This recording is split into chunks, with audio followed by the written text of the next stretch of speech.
بسم الله الرحمن الرحیم. ډیرو قدرمنو پښتنو د زړه د تله درته سلام وایم او ستړي مشي درته وایم. تاسو به لیدلي وي چې څنګه دلته د پنجاب سیاسي او عسکري مشران د دنیا نه 300 نه زیات د مالټي نیشنل کمپنیانو مالکان اسلام آباد ته راوغوښتل او ستا د وطن کاڼي او مدنیات یې مخامخ ورته کېښودل او سودا یې کوله ستا د وطن. راشه زه یې درباندې خرڅوم، ماته پیسې راکه، څوک په مخ نه در واړوي. یعنې خاوره ستا ده، وطن ستا دی او اختیار یې بل په زور درنه وړی دی. هم غلامي بل څه ته وایي؟ دغه وي په پخوا وختونو کې به یو انسان چې د بل انسان لاندې داسې راغی چې خپل ژوند یې په خپل اختیار نشو تېرولی، هغه ته به یې غلام ویل. نن ته هم د خپل وطن هیڅ اختیار نه لرې، نو ستا وطن هم د غلامۍ په صفت ګرځي. که څه هم فیزیکل دا غلامي ده، خو ذهنن یې کله هم یو پښتون نشي تسلیمولی، نه یې موږ تسلیموو. خو البته ستا سره څه نه وشول؟ آیا ستا وینې نه کړلې خرڅې؟ 80,000 نه باندې پښتانه په دې خاوره شهیدان شول او په هغه باندې په اربونو ډالر واخیستل شول. ستا هډوکي خرڅ شول، ستا هغه ماشومان، ستا هغه سپینګیري، ستا هغه زنانه فیمیل سړي ځوانان چې په دې خاوره بې ګناه شهیدان شول، د هغو په سر پیسې واخیستل شولې، ډالر یې واخیستل شوې، د دهشتګرد په نامه دې ورني.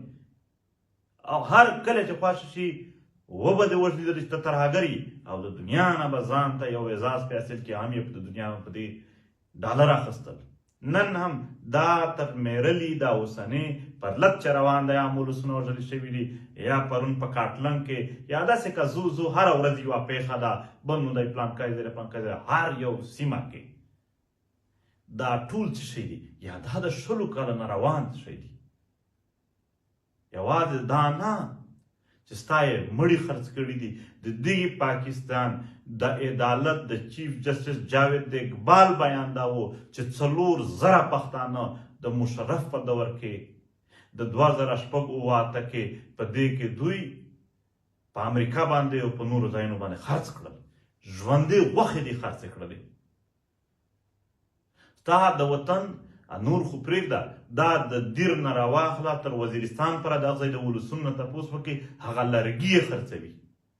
اوس راغلی دی د وطن تیږې او خاورې د خرڅوي. ته به کله ویښېږي؟ ملت لوټ شو، وطن لوټ شو، وینې لوټ شولې، او نن د وطن تیږه پاتې دي، په هغه باندې هم سودا کیږي. مسله دا ده چې عین چې په کوم وخت کې اسلام آباد سمیټ کیږي د مینرلز، په هغې وختونو کې دلته د پښتونخوا حکومت له اړخه دا بیل هم کېږي. که څه هم قانوني طور باندې دا د صوبې حق و چې د دې لپاره کومه کمیټي جوړېږي، په هغه کې به مرکز هم وي راسره. مرکز څه معنا؟ خو فوج به دا ان کېږي.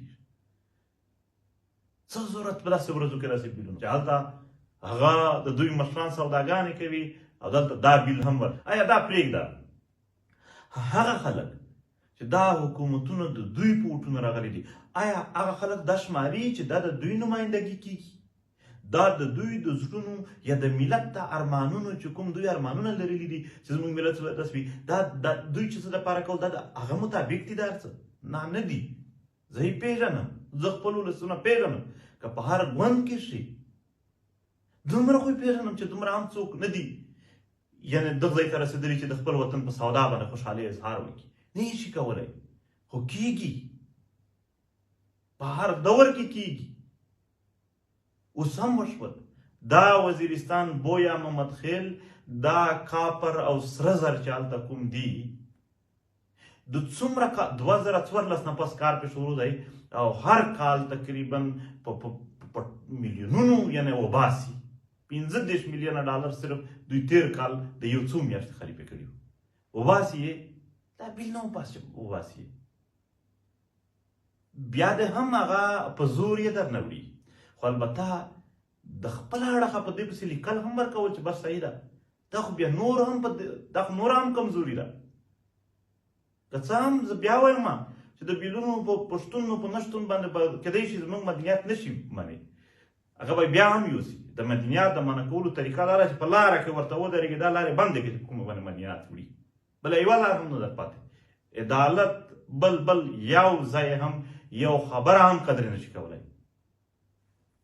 خو البته د خپل اړخه دغه داسې یو کار کول چې نور هم دوی ته جایزه وښکاري، دا ناجایز کار دا لا هم غلطي ده. اوس راځو دې ټاپک ته.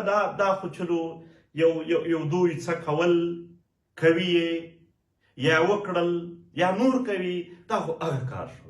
راځو تاسو ته په نتیجه کې څه رسیده دغې هغه درته ښایي. تا ته به په نتیجه کې ترهګري راځي، تا ته به په نتیجه کې ملیټرایزیشن راځي، نورې چاونیانې، نور چیک پوسټونه، نور د وطن نیول به راځي. تا ته به په نتیجه کې د خپلو کورونو وطنونو وتل راځي، پرېښودل، کډوال به جوړېږي، په کیمپونو کې به اوسي. تا ته به د خپل وطن په ځمکو قبضې په نتیجه کې راځي، او تا ته به سیاسي بېچیني راځي. څنګه به راځي؟ دی چې دا وسایل وړي، ظاهره خبره ده دا د فوج سودا ده، هېڅ د حکومتونو خبره نه ده. نو دلته به فوج خامخا خپل پې حاضرېږي. نو فوج چې کله هم د بیرک نه وځي، ده خو به یو بهانه خامخا وي. نو هغې دپاره پکار ده چې ترهګري وي، چې دی بیا بهانه وکولی شي چې ګوره دلته خو حالات خراب دي، ترهګري ده، زه چې امن دپاره نشم څوک به راځي، زه به امن ته. دوی خو هر ځای کې دغه نام کوي چې موږ په امن پسې راغلي یو، د دروغو دا نام استعمالوي. دی بیا په دې نامه درته راځي چې دلته واقعیت دي، دلته خو سړي پنډېږي، ستا په خاوره به بیا دی دا ماحول ساتي. دغې یو دا فایده ده چې د شتون جایزوي. بله دلته چې ترهګري وي، دا یې کوي، په مختلف شکلونو کې کېږي، وسلوالو لړخه کېږي، غله په دې وطن کې جوړ شول. دا ټول شیان به نتیجه څه ورکوي؟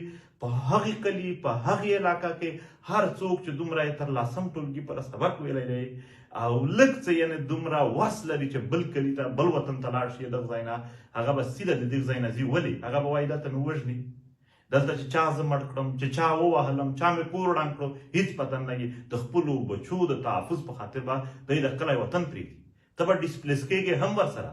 نو چې ته ډي پاپولیشن چې په علاقه کې خلک کم وي، بیا هغه خلک چې لږ څه په حقوقو پوهېږي، لږ څه د خلکو په راټولولو پوهېږي، چې هغه هم د هغې علاقې نه وباسې، نو دلته یو خاموشي شوه په یو اړخ.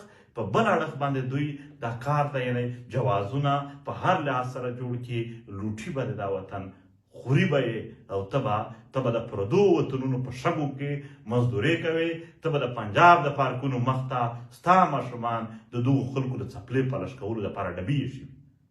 هم ستا په وسایلو باندې جوړ لنډ کروزر، په هغه کې به دی یوازې تا ته خپله پدر کوزه کړي ستا ماشومانو ته چې پالش یې که لږ راته، ستا به ژوند په شته وسایلو کې دی وي.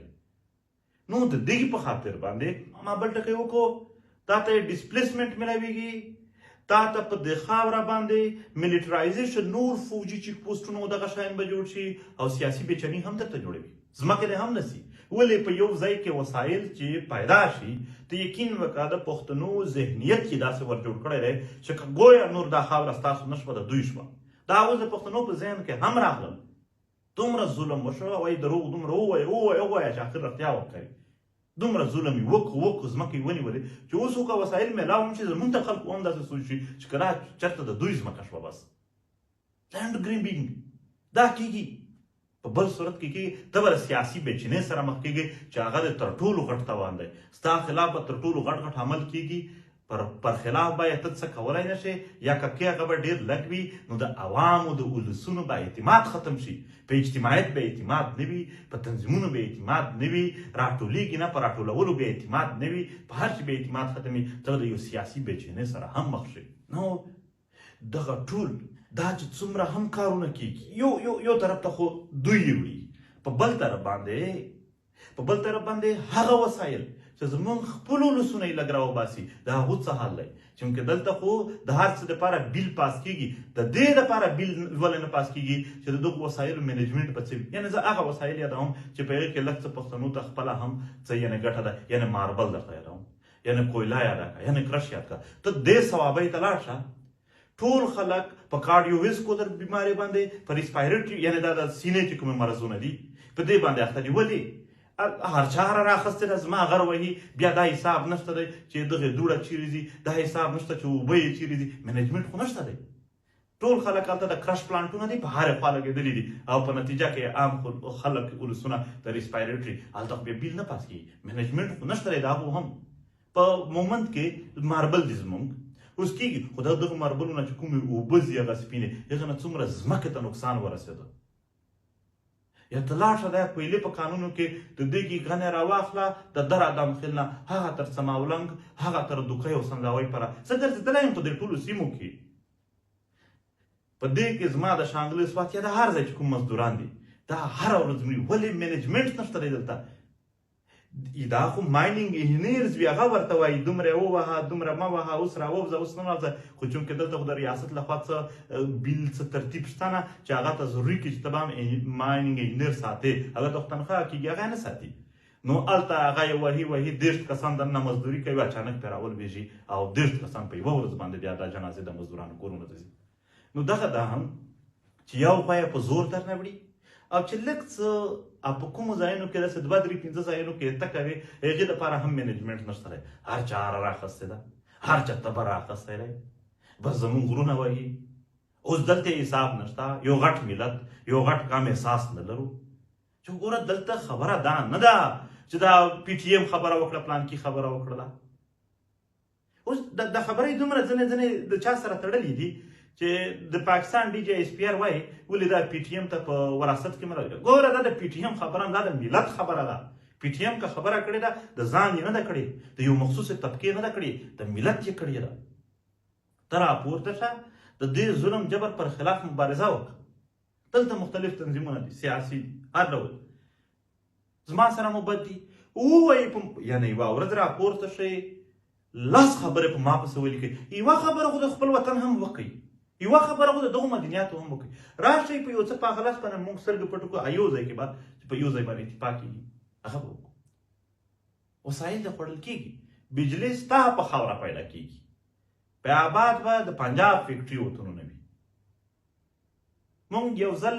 په د صوابۍ کې پروګرام یعنې یو سیټ اپ کولو ولسونو ته مو تقریر کولو نو ایم چې اوه په بجلۍ باندې او په هغه ورځ هلته بجلۍ به هم نه رسه برق نه و معنا دا ده زما د خبرو چې دا خاوره د وطن دې ځای ته مه سیخوئ چې اوس یې هم پرېږدي اوس هم خلک پرېږدي دا د دومره وسایلو ډک وطن نه خلک په روزګار پسې بل وطن ته ځي او هغه وطن چې هغه وسایل نه لري دا یو سیټ اپ وي موږ په دې حواله سره باید لږ سیریس شو ولې یوازې دا نه ده ته د نړۍ په هغه ځای کې پروت یې چې هغه د کلایمیټ چینج دپاره تر ټولو لوی خطر سره مخ دی دلته دغه غیر منیجمنټ طریقه سره چې کوم دا غرونه کندل کېږي د یو شي او د بل شي دپاره د دغې نه خو یو کیمیاوي اثرات هم ځي هغه کلایمیټ چینج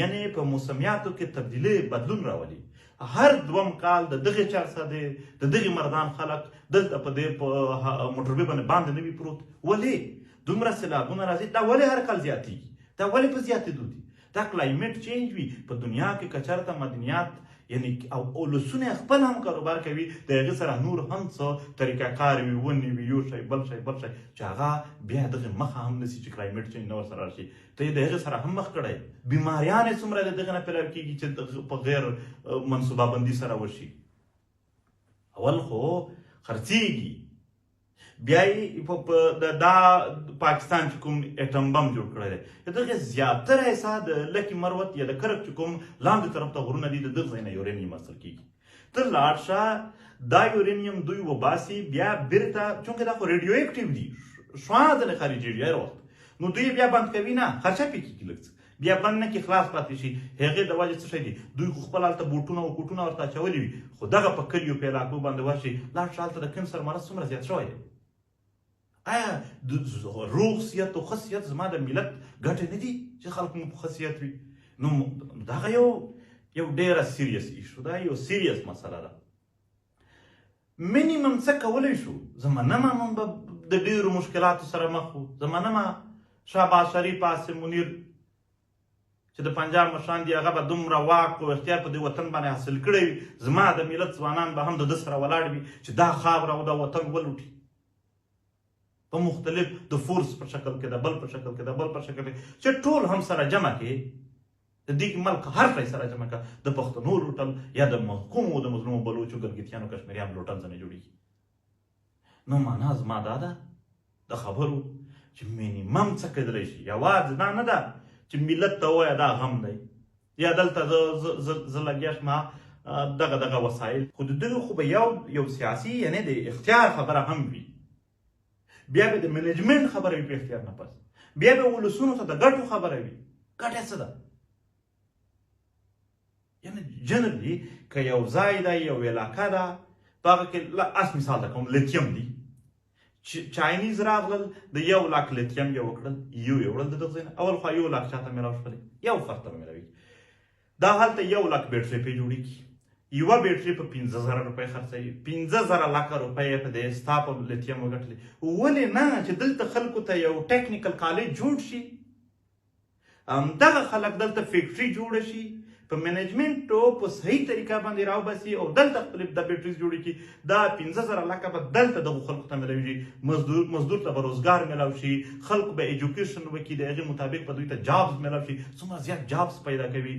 زه جنرال خبره کوم، دا وطن ما خرڅوئ، هر چېرته چې وي هم، هر څوک چې هغه پښتون دی هم چې په دې کې ملوث دی، ما یې خرڅوئ. زه د لر و بر هر ځای ته وایم چې په وطن کې چېرته هم مدنیات وي، باید په هغې ځای کې د هغه ځای ته ټیکنیکل ایجوکیشن باندې کار وکړو، بیا د هغې ځای لوکل هلته پراډکټ پیدا کولو باندې کار وشي. دا نړۍ ده، هغه وخت و یو ځل نړۍ په اوسپنه پسې روانه شوله، یو دنیا یې ولټوله، بیا په نړۍ کې د پټرول پسې دنیا لاړله، دنیا یې ونیوله.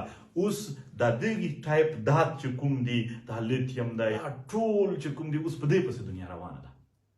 نسی دی د دنیا په طرز پوه شه، هغه دور تیر دی چې ډایرکټ څوک راغلل ستا وطن یې ونیو. نه، اوس سیاسي لحاظ سره ستا په خاوره باندې یو اختیار حاصل کړي، د باندې ستا معیشت دی کنټرول کړي، بس ته به غلام وي په دې صورت کې.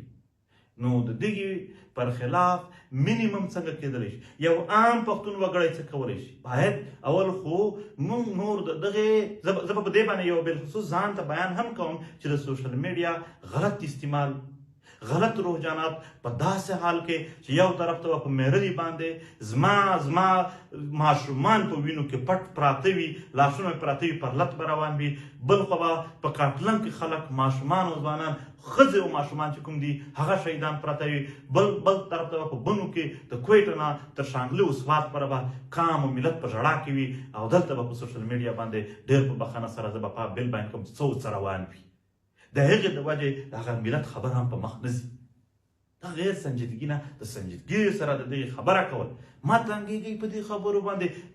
ولې دا روحجان دی چې خلک کیني وایي چې د غم خبره مه راکوئ. غم خبره معنا ټول وطن درته یادوي. هر کلي کې یو ټوکي ساتلی دی چې ځه ته مونږ سره ټوکې کوه. مسله دا نه ده، په دې باندې دا وطن نه جوړېږي. دا وطن دا خلک نه شي په دې ځان خلاصولی، سره د ټوکو به مړوي.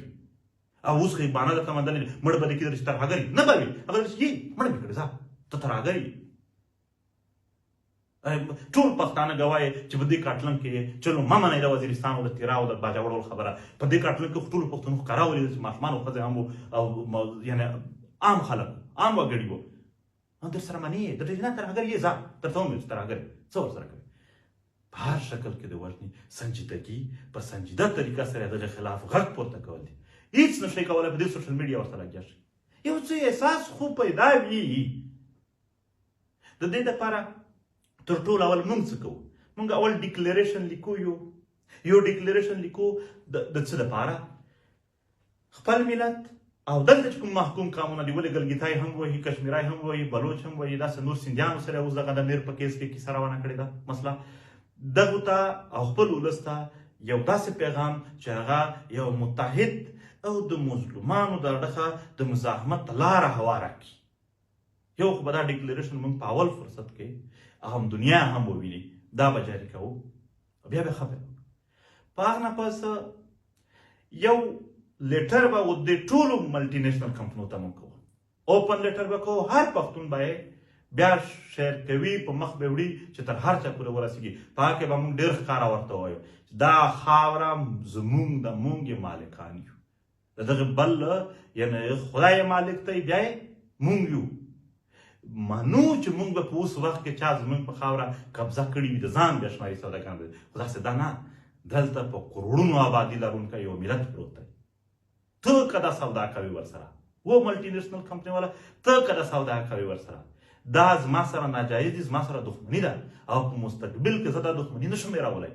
دا لکه څنګه چې دی راسره کوي، ته هم ورسره برابر بیا زما دښمن شوي. او د دې کمپنیانو لیست به هم موږ خپل ملت ته راوړو چې دغه دا ویې پېژندئ، دغه دا ویې پېژندئ. هر کله چې وس برابر شو بیا به سره ګورو.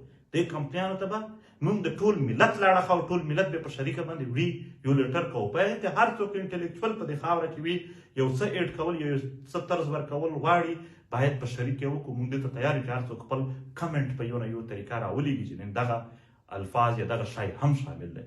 موږ به خپل هم کوشش کوو چې پوره وي. د دې نه علاوه یو پیټیشن آنلاین دایر کی چې په هغه کې باید هر یو ځوان چې په د سوشل میډیا یې هغه ساین کوي چې هغه ټوله دنیا ته آنلاین پیټیشن وشي، چې په لکونو میلیونونو پښتانه په هغه باندې ساین هلته موجود وي، یعنې پیټیشن یې هلته هغه کړی وي، ډکړی وي چې موږ هېڅکله په خپله خاوره باندې د خپلې خاورې د دغو سامانونو د مدنیاتو سودا نه منو او نه یې غواړو، او نه دا د چا سره منو ده چې څه لګیا دي. د دې نه علاوه واقعا تحریک، ستاسو تحریک، دا پی ټي ایم واقعا اوس په سختو کې دی، په سختو حالاتو کې دی، د ډېرو سختو حالاتو سره مخ دی. خو بیا هم چې هره ورځ یې هم خپل وس برابر شه، لار بیا نسي، لار بیا نسي. همدا یې لار هم ده چې هغه لار ورته ونڅې په سیاسي طریقه باندې بند یې کړي ورته، چې کومه لار باندې دی مدنیات وړي، بس دی دې بیا وړي، نور دا به نه پرېږدي. دا زموږ واقعا زموږ وراثت دی، نیکونو خو موږ ته پرېښودو، او زموږ دور بس د دغو د لوټلو دور شو. او که موږ یې خپل نشو ځینې ګټې حاصلولی، دا وطن نشو پرې جوړولی په خپل مدنیات باندې، پرېږدئ راتلونکي نسل حق دی چې هغه خو نه ووهل شي. د دې دا پیغام باید موږ ټول په شریکه باندې یو طرز جوړ کړو. په دې کې دننه دا جذباتو ته مه ځئ چې که دا زما د ګوند مخالفت دی، یا دا زما د پلانکي مخالفت دی، یا دغه نه څه سیاسي د ګوندونو په منځ کې یو ټسل څوک ځنې جوړوي، یا څوک د خپل ګوند کیسه ځنې جوړوي. دا د دغو نه، دا د ملت او د راتلونکي نسل حق وهل دي، د نیکونو او چې کوم وطن و د هغه سره غداري ده. دا په دې کیسونو کې نه ده چې موږ د دغې نه یعنې څه په داسې طرز باندې چې هغه د یو جګړې ماحول ځنې جوړوو. نه نه نه، باید ټول په شریکه باندې په ډېرو یعنې مناسبو الفاظو باندې داسې یو طرز خپل کړو چې ظالم د ظلم نه ونیول شي، او پښتانه د اتفاق اتحاد په طرف باندې نور هم بوځي. باقي به په دې ټاپک باندې نور هم وخت په وخت خبرې کوو. تیر پیغام مې زمونږ د بر وطن افغانانو سره چې کوم ظلم جبر دلته پاکستانی ریاست شروع کړی دی، ته یقین ومنه، ته یقین ومنه چې موږ چې کله دا حالات ګورو شرمېږو د ځان سره. خدای پاکه خپلو وروڼو ته، خپل ملت ته سر ټیټېږو چې دا څه روان دي، او موږ څه کولی شو؟ هېڅ نه. د دې په خاطر چې پی ټي ایم یو اعلان کړی و چې موږ به عملي قدم اخلو، او په نړۍ کې به د دغې ملت دا ظلمونه او دغه چې کوم دوی جبر کوي دا راوباسو. د هغې اعلان مطابق به 12 اپریل، یعنې چېرته نن چېرته سبا راځي، هلته به د دغې پر خلاف په جرمني فرانکفورټ کې احتجاج کیږي، غټ لاریون به وي. د هغه ځای د پارلیمنټو د انساني حقوقو ادارو تر دفتر مطابق 14 ته به په بلجیم کې کیږي. داسې هغه شیډول چې کوم دی هغه به په سوشل میډیا شریک شي. هغه هم چې څومره هم د چا کمپین وس رسېږي یا کمپین ورته وکړئ او د چا د شرکت وس رسېږي هغه شرکت وکړئ. همدغه د دغه وطن خبره به په مخ وړو. یو دغه خبره ده چې پښتانه چې کوم ځوانان دي دا په فیسبوک باندې خو دومره لږ څه دي، د ټویټر هم هلته دا سوشل میډیا دی وړوکی شی، خو زموږ د غږ د پورته کولو اوس بله ذریعه نشته دی.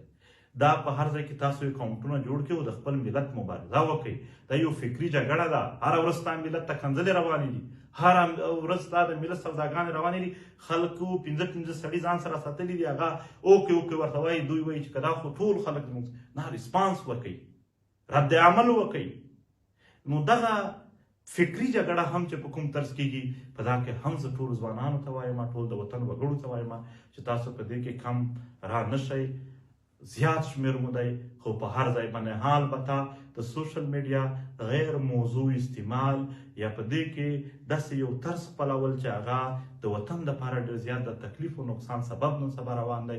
د هغې پر خلاف به هم زما اراده ده چې یو څو خبرې کومه د دغه وطن د یو ورور، یعنې د اولسونو د یو ورور د یو زوی په صفت باندې د دغې خاورې بچیان یو، زړونه مو دردېږي. په هغې خاطر به یو 2-5 خبرې هغه کې هم کوو. هغه به بیا هم وي، بیا به چې کومه موضوع وي د وطن مسله وي، موږ به ستاسو مخ ته حاضر وو او د هغې سره به که ډېر څه نه وو لږ لږ به وي، خو د عمل اعلان به وي ورسره چې څومره مو هم وس وي هغه به کوو. خدای مو آباد لره. نور ان انشاءالله زموږ او ستاسو وطن دی، نه شي څوک رانه وړلی، خو لږ خواري غواړي، لږ محنت غواړي او تحریک. خدای به انشاءالله اوس داسې نه ده چې ورک دی، خو ښه ځای ته به ځي انشاءالله، ښه ځای ته به ځي. خدای مو آباد لره. خوشحال اوسئ. د نورو تازه معلوماتو لپاره له موږ سره اوسئ. زموږ چینل سبسکرایب کړئ. له بلې ویډیو الله حافظ.